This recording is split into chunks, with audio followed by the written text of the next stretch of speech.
अन्नाद भवन्ति भूतानि पर्जन्यादन्न संभवः।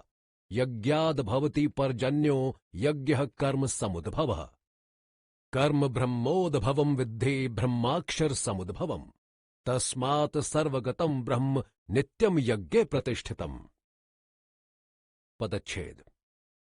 अन्नात् अर्थात अन्न से, भवन्ति अर्थात उत्पन्न होते हैं, भूतानि अर्थात संपूर्ण प्राणी, पर्जन्यात् अर्थात वृष्टि से, अन्न संभवः अर्थात अन्न की उत्पत्ति, यज्ञात् यानी यज्ञ से, भवति होती है, पर्जन्यः अर्थात वृष्टि, यज्ञः यानी यज्ञ, कर्म समुद्भवः अर्थात शास्त्र विहित कर्मों से उत्पन्न होने वाला, कर्म अर्थात कर्म समुदाय को, ब्रह्मोद्भवम अर्थात वेद से उत्पन्न हुआ, विद्धि अर्थात जान, ब्रह्म वेद को, अक्षर समुद्भवम अर्थात अविनाशी परमात्मा से उत्पन्न हुआ, तस्मात् इससे, सर्वगतम यानी सर्वव्यापी, ब्रह्म अर्थात परम अक्षर परमात्मा,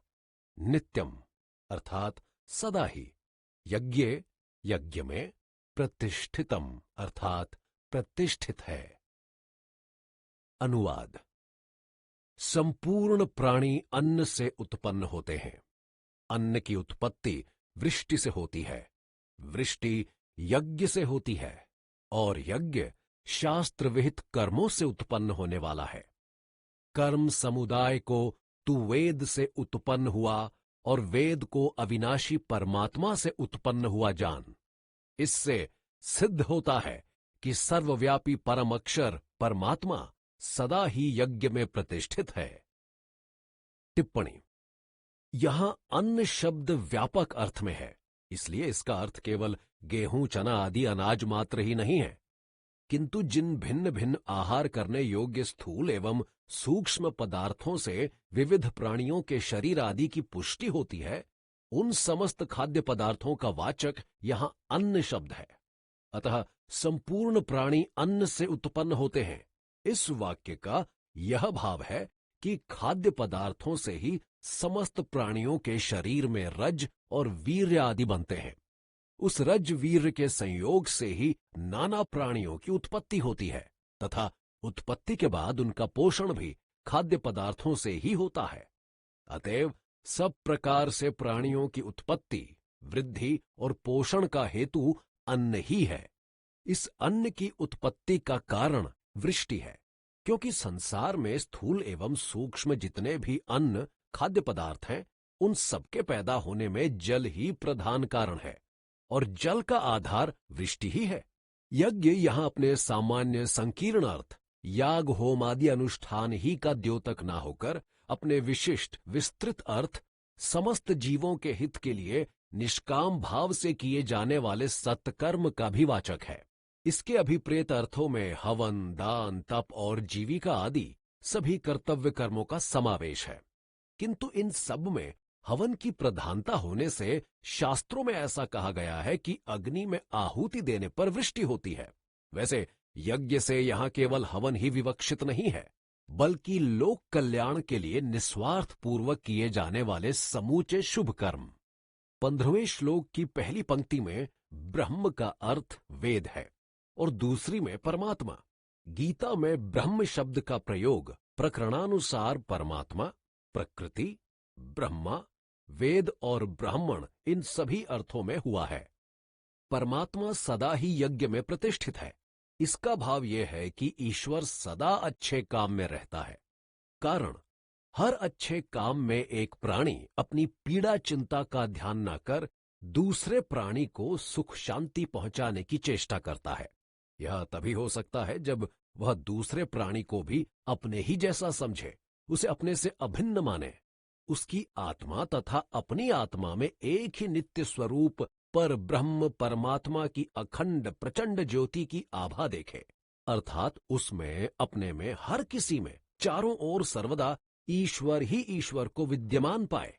और चूंकि परमात्मा की सर्वव्यापकता विषयिणी यह दिव्यानुभूति उसे लोक सेवा रूपी सत्कर्म संपादन करने में ही सदा होती है, तो हम निसंकोच कह सकते हैं कि सत्कर्म में वह सदा ईश्वर का साक्षात्कार करता है। अर्थात उसे बोध हो जाता है कि ईश्वर सदा अच्छे काम में रहता है, यानी परमात्मा सदा ही यज्ञ में प्रतिष्ठित है।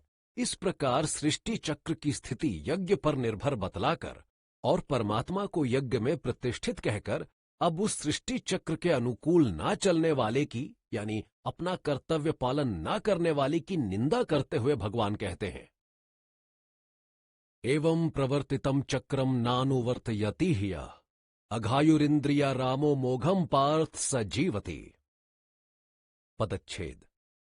एवं अर्थात इस प्रकार, प्रवर्तितम अर्थात चलाए हुए को, चक्रम अर्थात सृष्टि चक्र को, न यानी नहीं, अनुवर्तयति अर्थात अनुकूल बरतता है, इह इस लोक में, यह अर्थात जो पुरुष, अघायु अर्थात पापायु, इंद्रियारामः अर्थात इंद्रियों के सुख को भोगने वाला, मोघम अर्थात व्यर्थी, पार्थ अर्थात हे पृथा कुंती के पुत्र अर्जुन, सह वह, जीवति अर्थात जीता है।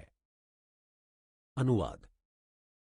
हे अर्जुन, जो पुरुष इस लोक में इस प्रकार परंपरा से चलाए हुए सृष्टि चक्र के अनुकूल नहीं बरतता है, अर्थात अपने कर्तव्य का पालन नहीं करता है, वह इंद्रियों के द्वारा प्राप्त भोगों में रमण करने वाला, अर्थात इंद्रियों के द्वारा प्राप्त सांसारिक सुखों के आनंद में डूबा हुआ पापायु, पापी पुरुष व्यर्थ ही जीता है, अर्थात उसके जीने से न संसार को और न स्वयं उसको कोई वास्तविक लाभ होता है। टिप्पणी। यहां यह प्रश्न उठता है कि सृष्टि चक्र के अनुसार चलने का दायित्व किस श्रेणी के मनुष्यों पर है। इसका उत्तर है कि परमात्मा को प्राप्त सिद्ध महापुरुषों के अतिरिक्त इस सृष्टि से संबंध रखने वाले सभी मनुष्यों पर अपने अपने कर्तव्य पालन का दायित्व है। इसी भाव को दिखलाने के लिए अगले 2 श्लोकों में ज्ञानी महापुरुष के लिए कर्तव्य का अभाव और उसका हेतु बतलाते हुए भगवान कहते हैं, यस्वात्मरतिरेव स्यादात्मतृप्तश्च मानवः आत्मन्येव च संतुष्टस्तस्य कार्यं न विद्यते। पदच्छेद। यह अर्थात जो, तू अर्थात परंतु, आत्मरति आत्मा में रमण करने वाला, एव ही, स्यात् हो, आत्मतृप्तः अर्थात आत्मा में ही तृप्त, च यानी तथा, मानवः अर्थात मनुष्य, आत्मनि अर्थात आत्मा में, एव ही, च और, संतुष्टः अर्थात संतुष्ट, तस्य उसके लिए, कार्यम कोई कर्तव्य, न यानी नहीं, विद्यते अर्थात रह जाता है। अनुवाद।